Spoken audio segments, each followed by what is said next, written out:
All right, welcome to Russia, the rise of Russia. Remember, we're in the time period, remember our talk about periodization earlier. We're in the time period of 1450 to 1750. Okay, and the couple of big themes of 1450 to 1750 were the rise of maritime, that is, navy based empires, and the rise of some land based empires. The Ottomans, the Safavid, the Mughal, the Ming, and one of the other big empires that grows during this time period is Russia.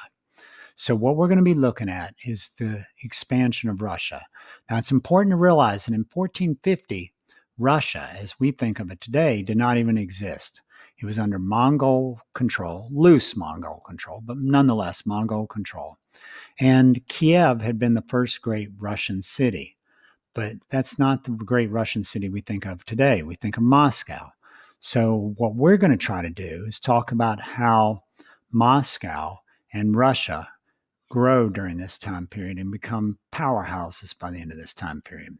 One of the things we want to look at is a timeline. This is taken right out of the notes that are in the book. We start off in 1462.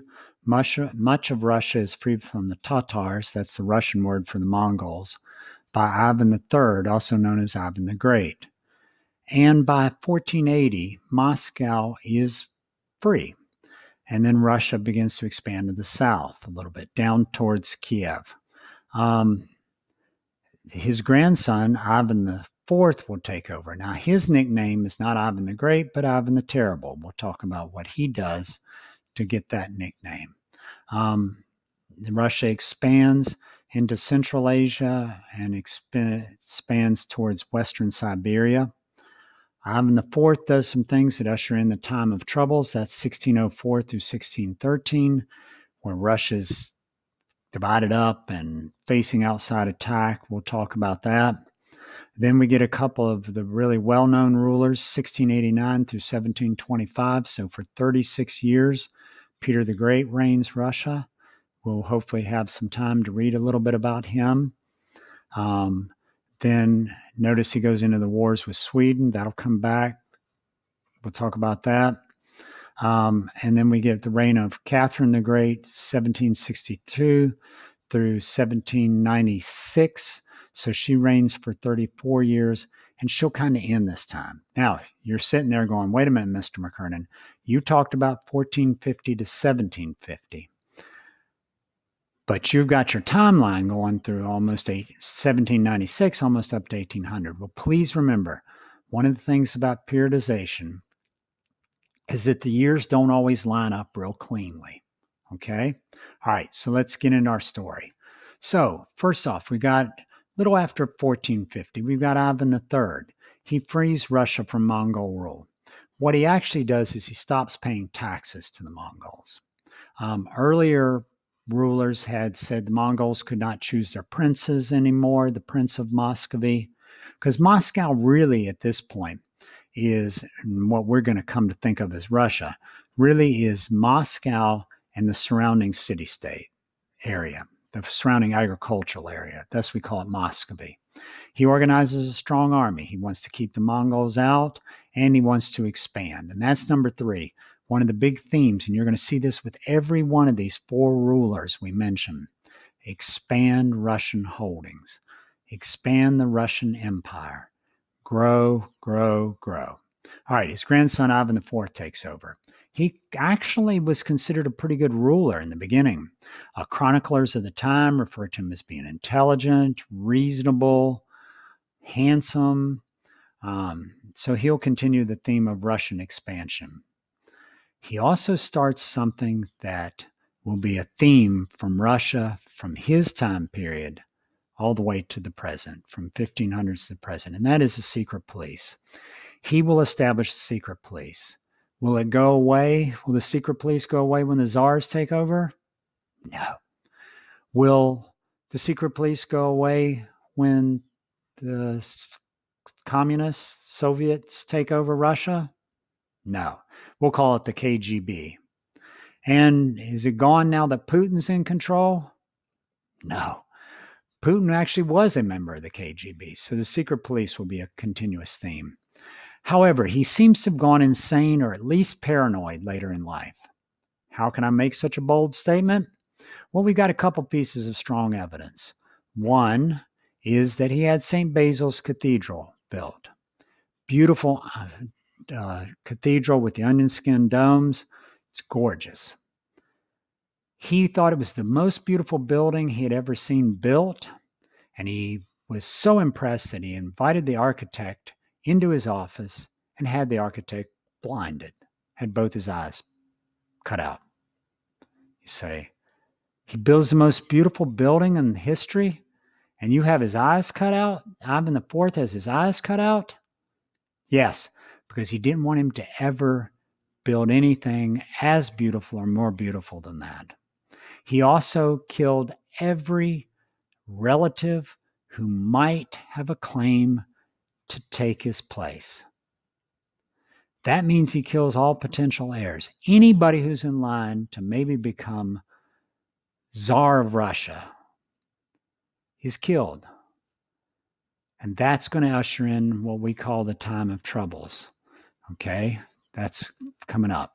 You notice looking at this map that I've got Moscow there, and then you've got the blue area, and that's the early Russia. Then it expands into the green, into the tan area, and it's going to head east toward the Pacific Ocean. Why go to the east? Why not go to the west, where you've got places like Prussia and France that are very wealthy, and Austria-Hungary? Why not go that way? That's right, because they all have powerful armies. To the east, the steppes of Central Asia and Siberia, it's mostly nomadic people, loosely organized, and they're easier to defeat. In fact, Russian expansion will end the threat for China and much of Asia, who's been threatened by these nomadic steppe people. Russia will come in, rule them, crush them, and it'll be over for them. So I got the Russian expansion theme. Here I go again. Russian expansion. Russia moved a bit to the west, but faced strong opponents in the west. But most territory was claimed to the east. They went as far as and controlled Alaska. In fact, they will control Alaska until it's 1867 or 68, when the United States buys Alaska from them. Secretary of State Seward buys it from Russia. It's nicknamed Seward's Folly. It's considered a waste of money. Turns out it's not a waste of money. Seward made a good purchase. But so they go as far as Alaska. In fact, Catherine the Great will claim land as far down as California. Now, Russia can't hold that, but they'll claim down the coast as far as California or modern-day Oregon. Nomadic tribes to the east were easier to conquer. There I've got a map showing that we're moving to the east. All right, so one of the other big themes of this time period is the time of troubles, because it's going to kind of change Russia. Ivan IV has died without an heir. This does not immediately throw Russia into turmoil.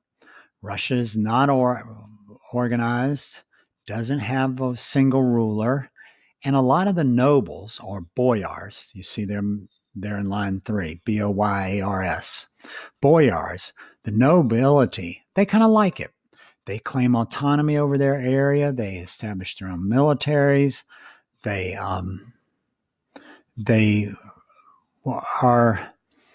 kind of running independent, and they kind of like it. But there in line 2, there were a couple of false Dimitris who claimed to be the rightful ruler of Russia. The first one claims to be the rightful ruler of Russia. He's killed. The second Dimitri shows up, claims to be a long-lost cousin of Ivan IV, Ivan the Terrible. And he says, I'm here to claim my rightful throne. But who's his supporting group? Because you don't just walk up and claim to have the throne unless you've got soldiers, right? You got to have an army. His army, not made up of Russians, but made up of Poles. It's a Polish army. Now, to the boyars, when a guy claiming to be the long-lost cousin of Ivan IV shows up with a Polish army at his back, it looks like that's right, it looks like an invasion. So they decide they're going to band together to face these outside invaders, and they're going to elect a czar. They're going to elect their king.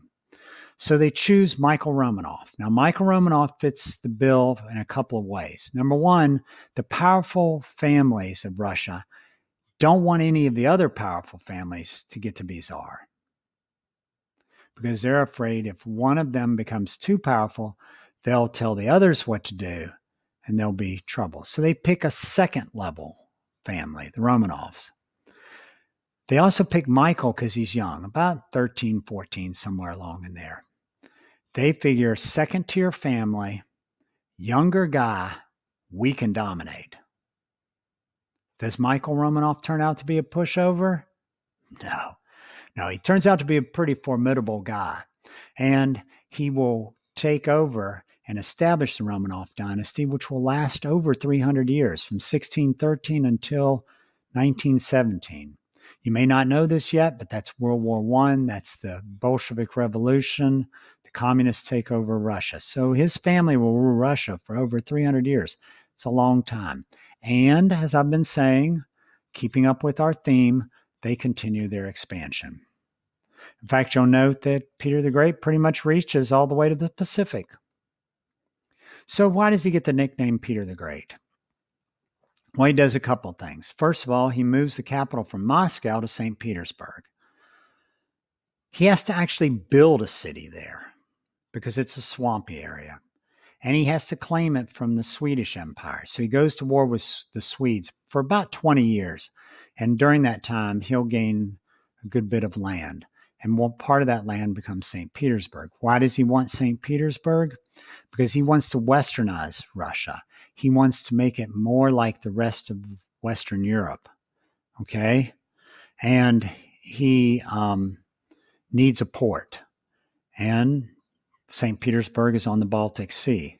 In fact, I guess you can't see it on that map. It's not labeled, but he's on the Baltic Sea. You'll note the Baltic Sea is up there where Sweden is, just to the north of Poland.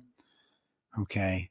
And by taking land from Sweden, he'll get access to the Baltic Sea. He's going to, as part of his westernization program, he's going to westernize their government and make their bureaucracies seem more like Western bureaucracies. He's going to make economic changes to try to be like Western Europe, such as commercialization. It's important to know that he toured Western Europe during his early reign, or right as he was becoming czar, and he was very impressed with what he saw in Western Europe. He was kind of hard to hide, though, because Peter the Great was a big man, about 6'6", and supposedly quite muscular. So people knew he was around.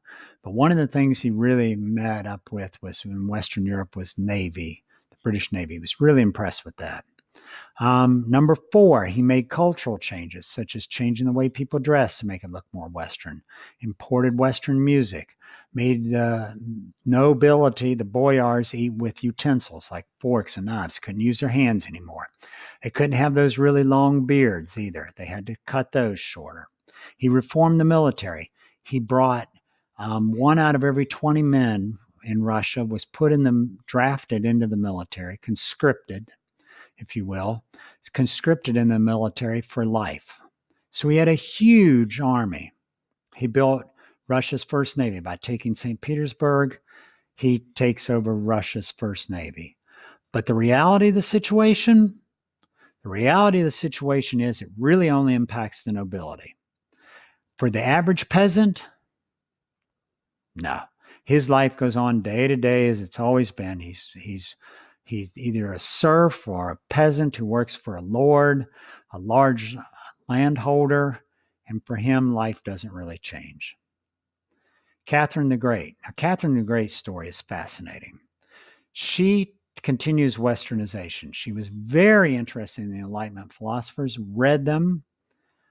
She does do some pretty cool things. She'll end torture by the government, judicial torture, In other words, the police can't torture you to try to get a confession out of you. She'll ban that. She'll do some other things.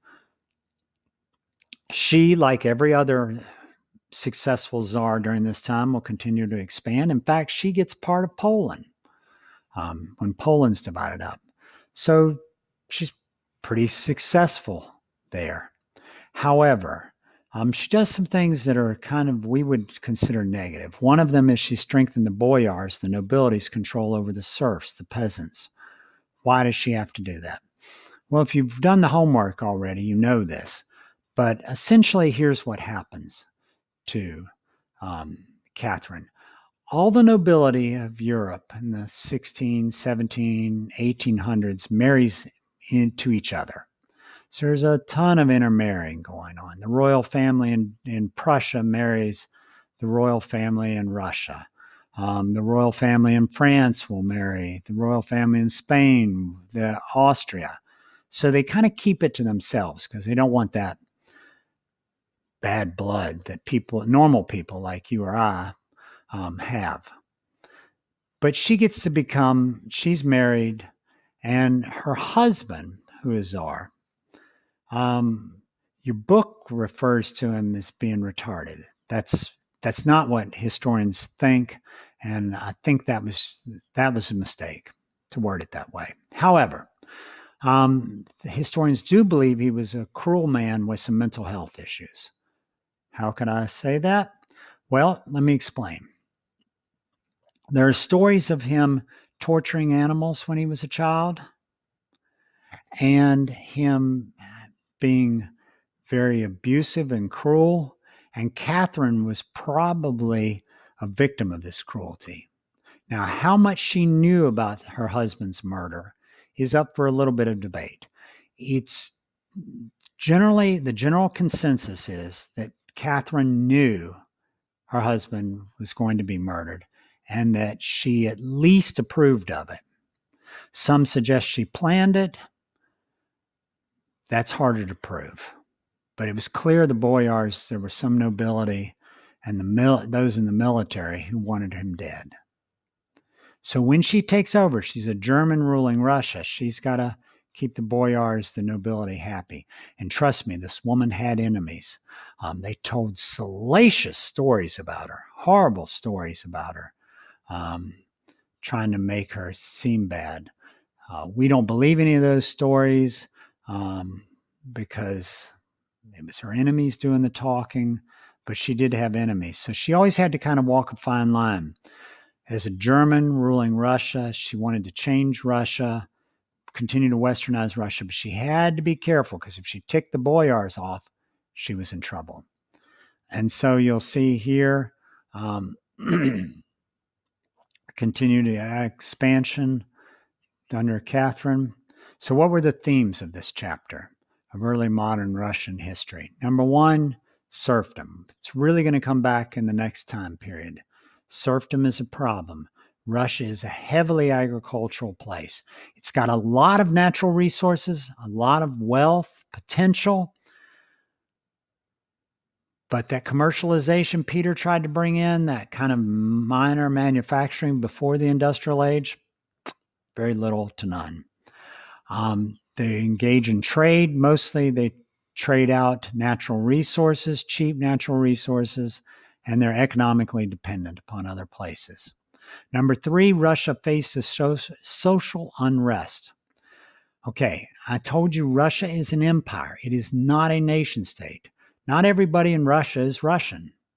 I know you would say, wait a minute. Don't know if I live in Russian. Well, what I mean is they're not ethnically Russian. They don't speak Russian. They don't practice Orthodox Christianity. So there's always a struggle to keep people happy in Russia. Always a struggle. And it will last right up till World War I. Okay? And last, Russia and Eastern Europe are linked. In fact, as far as the AP exam is concerned, they're so tightly linked that if you get a question on Eastern Europe, you can just talk about Russia, and that counts. All right.